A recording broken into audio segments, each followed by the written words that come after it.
डेक्स को जितने अच्छे तरीके से या केपीआईज को जितने अच्छे तरीके से आप पावर क्यूरी या पावर पिवट में समझ सकते हैं, इतने इस तरह से वहां पे नहीं यूज हो रहे। फिर स्लाइसर्स का यूज वहाँ पावर बीआई के फिल्टर थोड़े से डिफरेंट हैं। वो पेज लेवल और रिपोर्ट लेवल और विजुअल लेवल के फिल्टर्स आ जाते हैं। यहाँ पर हम यूज कर रहे होते हैं स्लाइसर्स को, टाइमलाइंस को। तो टाइमलाइंस डेफिनेटली वहां पे भी हैं, ये स्लाइसर भी उसमें है। अच्छा, एक चीज और है इरफान, इसमें ना जरा स्विच करना इजी हो जाता है आपको। आप एक्सेल में तो काम कर रहे हैं, जिंदगी एक्सेल में गुजरी है, तो एक्सेल के अंदर रहते हुए ये नए टूल सीखने इजी हो जाते हैं। एक माइंड सेट कह लें, इस तरह से कुछ भी कह सकते हैं आप। अगर आप डायरेक्टली जाएं उसमें तो उसमें थोड़ा सा आपको वो नई चीज लगेगी और थोड़ा सा मुश्किल भी नजर आएगा। जी सर, ये बात तो है, उसका मतलब विजुअल डिफरेंट है, तो यहाँ पर हम बड़ा कंफर्टेबल है इस विजुअल से सारे। तो उसमें एक न्यू विजुअल आता है तो थोड़ा टाइम लगता है इसमें, जो है ना, यूज टू होने में इसमें। बिल्कुल, उस प्लेटफॉर्म को समझने में थोड़ा सा, समझने में तो है नहीं कह सकते आप, लेकिन उसका वो अब्जॉर्ब करना थोड़ा सा जो है ना मुश्किल होता है। बंदे को वो नई चीज लग रही होती है कि ये कुछ नया आ गया।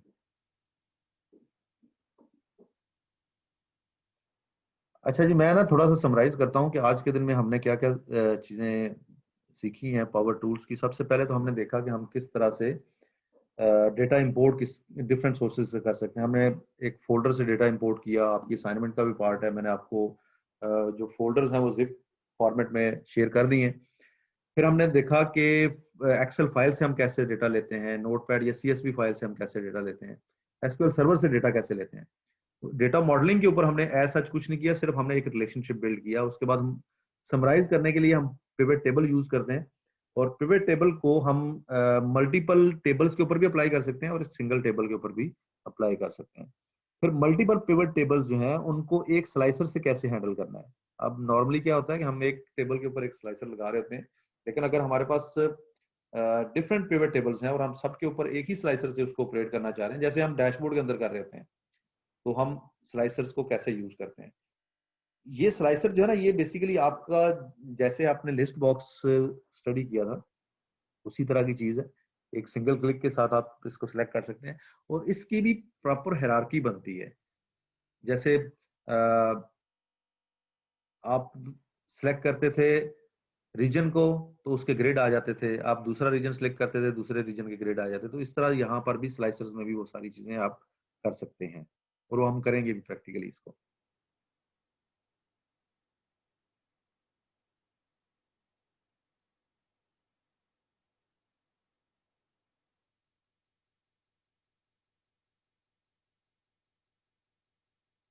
यहाँ पे ना एक चीज का आपने ख्याल रखना है, मैं आपको ये मेरे पास आ गया। जब भी आप कोई भी फार्मूला लिखते हैं एक्सेल में, क्या होता है, एक्सेल इंटेलिजेंटली आपको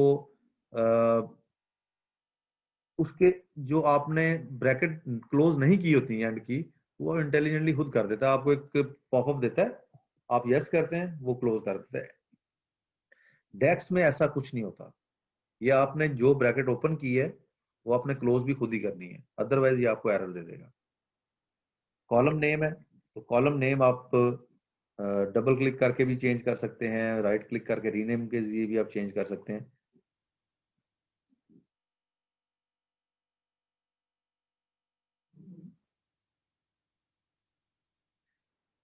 फार्मूला जो बहुत सारी चीजें ऐसी हैं जो कि बहुत सारे फार्मूलाज हैं जो यहाँ पे हम यूज नहीं कर सकते, लेकिन जो यूज कर सकते हैं वो बड़े सिंपल मेथड से यूज होते हैं। उसके लिए जैसे नॉर्मली हम फंक्शन लिखते हैं, इज इक्वल टू का साइन, और ये लिख रहे होंगे आप फार्मूला बार के अंदर, और फिर आप उसको जैसे मैं एक एग्जांपल देता हूँ कि मैंने दो कॉलम जो है उनको सम करना है।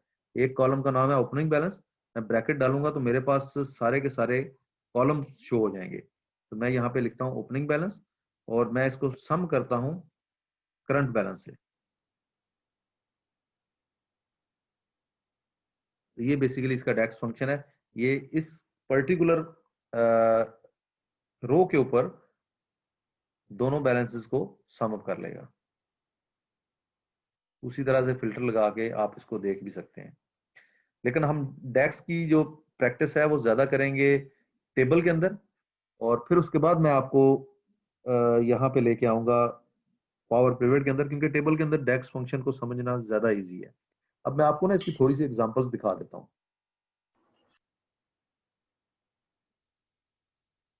एक एग्जांपल मेरे पास मैंने अभी आपको दिखाई भी थी, ये इंजीनियरिंग का डेटा है और मेरे पास ये कुछ इस शेप में आता है। डेली बेसिस पे मेरे पास ये 3 फाइल्स आ रही होती हैं, एक 3G थ्रूपुट की है और एक 4G थ्रूपुट की है, इंजीनियरिंग वाले लोग इसको समझते भी होंगे, और एक साइट डेटा है जिसमें अर्लिंग है और डेटा ट्रैफिक है, कितनी उस पर्टिकुलर डे में साइट लेवल के ऊपर जनरेट हुई।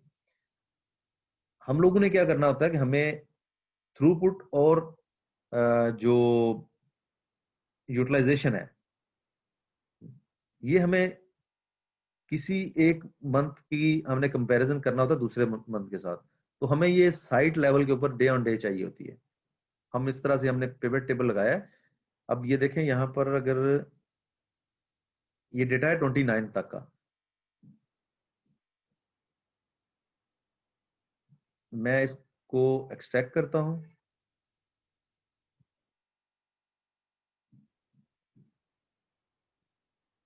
ये 3 इसके अंदर फाइल्स हैं। थोड़ा सा इसके ऊपर मुझे वर्किंग करनी पड़ती है क्योंकि इसके हेडर्स जो है ना वो कुछ एक्स्ट्रा इसके ऊपर वो आ रहे हैं, कुछ एक्स्ट्रा रोज हैं, वो मुझे हटानी पड़ती हैं। अगर स्टार्ट से मैं ये नहीं हटाऊंगा तो मेरे कॉलम नेम जो है वो कॉलम 1, कॉलम 2 और इस तरह से हो जाएंगे। डेटा मेरा इंपोर्ट हो जाएगा लेकिन वो कॉलम नेम गलत हो जाएंगे। अब ये फाइल, हर एक फाइल उसके रेलेवेंट फोल्डर के अंदर कॉपी पेस्ट हो जाएगी।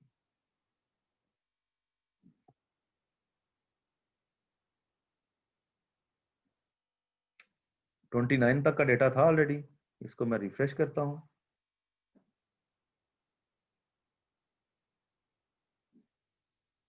मुझे कोई एक्सेल फाइल मेंटेन नहीं करनी पड़ती, कोई फॉर्मूला याद नहीं रखना पड़ता।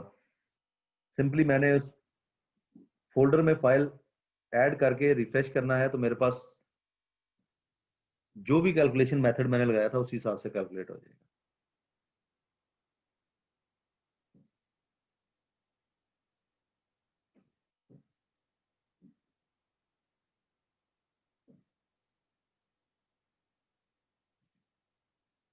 अब चूंकि मैंने फिल्टर अप्लाई किया हुआ है तो ये लास्ट पे 30th का डेटा इस तरह से।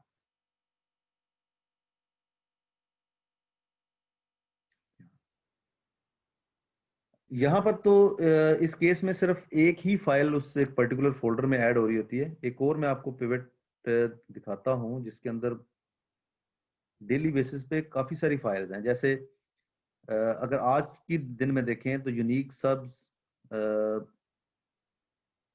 Offer subs, FCA, 30 day base, 4 data points ये हैं और एक ये फोल्डर है 964 के नाम से जिसमें मल्टीपल फाइल्स हैं। तो ये सारे के सारे एक, सॉरी,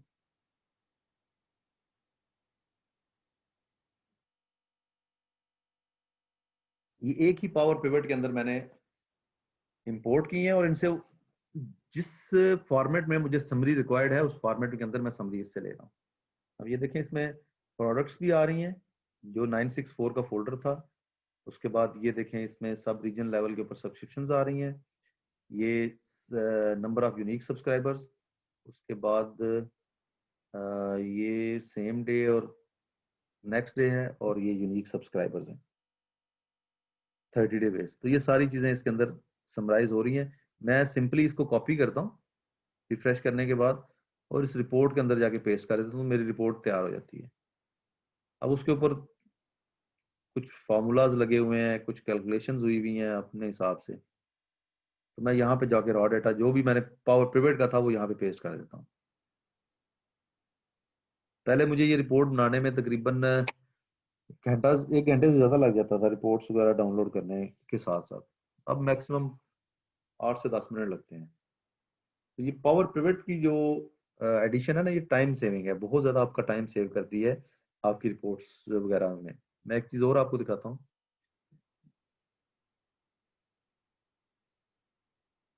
ये देखें, अब इस केस में भी अगर आप देखते हैं तो मैं टोटल 7 फाइल्स और एक ये फोल्डर, ये डेली बेस पे मुझे या तो समराइज करना होता था, और या मैंने इस पावर पिवट में ऐड कर दिया कि मेरी मर्जी के मुताबिक जिस तरह से मुझे डेली बेस पे समराइज करना है, मैं सिर्फ रॉ डाटा की रिपोर्ट्स इसमें कॉपी करता हूँ, रिफ्रेश करता हूँ, तो ये ऑटोमेटिकली ऐड हो जाती है। एक्सेल के अंदर इस तरह की ऑटोमेशन करने के लिए आपको नॉर्मली मैक्रोज लिखने पड़ते हैं या वीबीए का सहारा लेना पड़ता है। पावर पिवट के अंदर आप एक डेटा मॉडल बना लें, उसके ऊपर पिवट अप्लाई कर लें, और उस पिवट के जरिए आप डेटा को समराइज कर सकते हैं।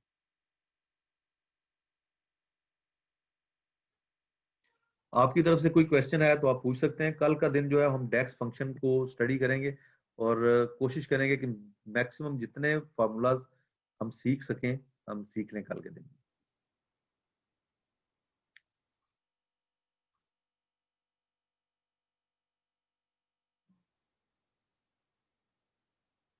किसी का क्वेश्चन है तो पूछ सकते हैं।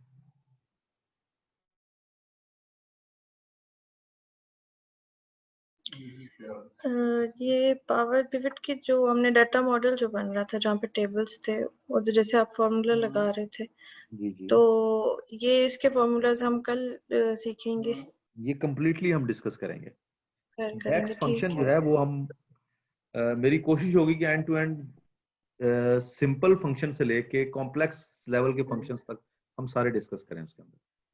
ठीक है, बस वही उसी से रिलेटेड पूछना था। ठीक है, कल हो जाएगा।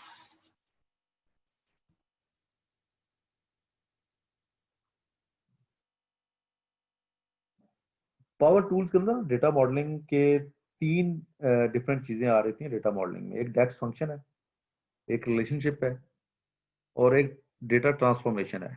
ट्रांसफॉर्मेशन भी हम आगे चल के पावर क्यूरी के अंदर डिस्कस करेंगे, ट्रांसफॉर्मेशन क्या चीज होती है और उसको हम किस तरह से लेके चलते हैं। लेकिन जो लोग पावर बीआई का खास तौर पे इंटरव्यूज वगैरह लेते हैं, उनका जो सबसे मेन फोकस है वो डेटा मॉडलिंग ही होता है। और डेटा मॉडलिंग में वो डेटा ट्रांसफॉर्मेशन को और रिलेशनशिप बिल्डिंग को ज्यादा फोकस कर रहे होते हैं।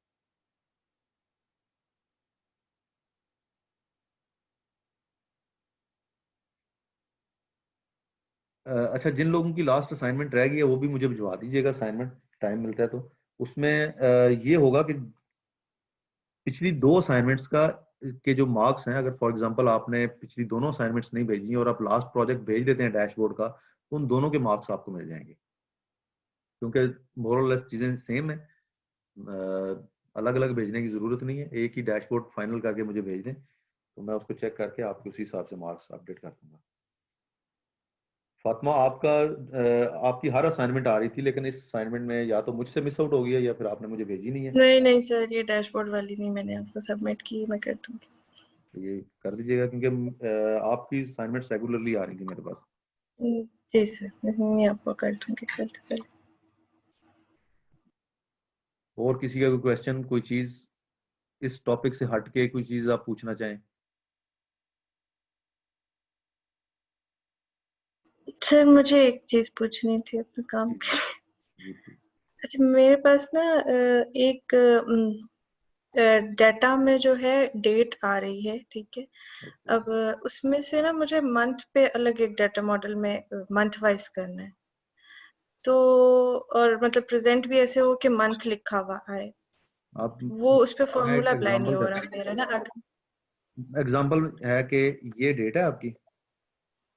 इसमें डिफरेंट मंथ्स की लिख ले आप। चलें इसमें हम this +30 कर लेते हैं, तो ये डिफरेंट मंथ्स आ रहे हैं। अब आपको चाहिए मंथ किस तरह से, इस तरह से। हाँ। उसके लिए ना आप ये वाला फंक्शन यूज किया करें।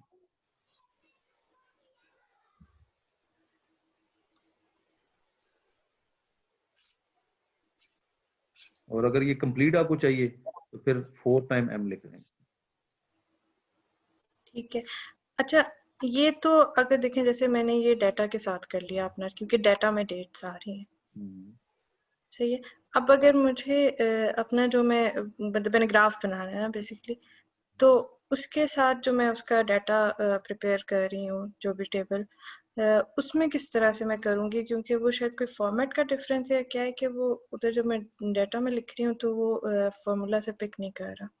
डेटा में मैं समझा नहीं है, इसमें डेटा मॉड्यूल के अंदर आप एक्सेल में हाँ ही काम जी, कर रही हैं या कि पावर मैं पिवट एक्सेल में कर एक्सेल में कर रही हैं? एक्सेल में कर क्या उसमें ना बात बात ये होता है कि डेट हमारी इस फॉर्मेट में आ रही होती है, सॉरी, डैश के साथ आ रही है इस मेरे डाटा में। हाँ, इस तरह भी आ रही है कभी कभी, और बहुत सारे केसेस में टाइम के साथ। यहाँ से डेट के साथ आप अलग नहीं कर पा रहे होते या टेक्स्ट के साथ अलग नहीं कर पा रहे होते।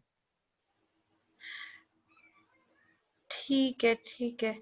ठीक है, आप इस तरह से, अगर इस तरह से अलग ना कर सकें तो इसमें से मैं फिर डेटा, इसको ये टेक्स्ट टू कॉलम करके टाइम हटा दूं, नहीं आप लेफ्ट का यूज कर सकते लेफ्ट हैं, करके ही करना। ठीक है। लेफ्ट से भी कर सकते हैं, डेट अच्छा फंक्शन अच्छा, से कर सकते ठीक हैं, है, लेफ्ट ठीक है। फंक्शन से कर सकते हैं। टाइम की वजह से नहीं उठा रहा प्रॉब्ली। ठीक है, मैं इसको ट्राई करती हूँ फिर आपसे। अच्छा आबिद भाई, मुझे पूछना था कि पिवट टेबल के दो कॉलम हैं और उनके दरमियान मुझे तीसरा कॉलम खुद से ऐड करना है और उसमें कुछ कैलकुलेशन करनी है। हाँ जी, कर सकते हैं आप। वो थोड़ा सा अगर बता दें।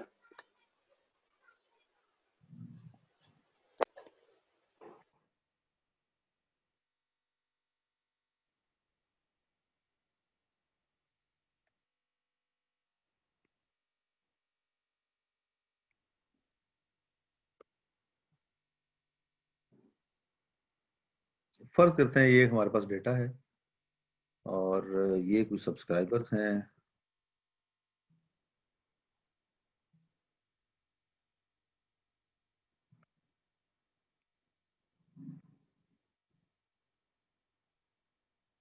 और इस डेटा के ऊपर हमने पिवट अप्लाई कर दिया है और इस पिवट में हम ले आते हैं, फॉर एग्जांपल मंथ को यहाँ पे ले आते हैं, रेवेन्यू को और सब्सक्राइबर को। तो ये हमारे पास एक, इसी में हमें जरूरत पड़ गई है कि हम एक और फील्ड ऐड करें, आरपू, रेवेन्यू पर सब्सक्राइबर हम एक ऐड करना चाह रहे हैं। एनालाइज में देखें, यहाँ पर ना एक कैलकुलेटेड फील्ड के नाम से आ रहा है। ये कैलकुलेटेड फील्ड हम यूज करते हैं, पावर पिवट में भी करते हैं, पावर बीआई में भी करते हैं और पिवट टेबल के अंदर भी कर सकते हैं। ठीक है, तो कैलकुलेटेड फील्ड पे अगर आप क्लिक करते हैं तो यहाँ पर आपके पास एक तो फील्ड का नाम आ रहा है, फील्ड नेम आप मिसाल के तौर पर मैं दे देता हूँ आरपू। उसके बाद इसका फॉर्मूला आ रहा है। फॉर्मूला क्या है जी? फॉर्मूला है रेवेन्यू डिवाइडेड बाय सब्स, और मैं इसको ओके कर देता हूँ। तो ये एक यूजर का वो जो मैंने फॉर्मूला लिखा था डिवाइडेड वाला, उसके हिसाब से इसने एक कॉलम कैलकुलेट कर दिया।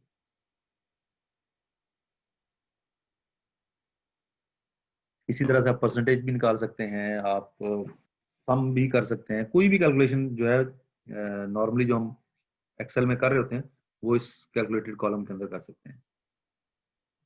अच्छा, अभी जो आपने फील्ड सेटिंग में जो है उस पे कॉलम क्लिक किए हैं, मेरा ख्याल है मैं गलती कर था, मैं मैनुअल फार्मूला लिखने की कोशिश कर रहा था इधर, नहीं नहीं, वो कैलकुलेटेड फील्ड ऐड करनी पड़ती क्योंकि वो एरर मुझे दे रहा था, वो कह रहा था कि वो पिक नहीं कर रहा। है। नहीं, वो आपको वो रीड नहीं करेगा ना। और देखें, हाँ जी, वो रीड ही नहीं कर रहा था। या तो आप रॉ डेटा में जाके उसको अपडेट करें या कैलकुलेटेड ठीक फील्ड है, ऐड करें, ये दो तरीका का है। ठीक हो।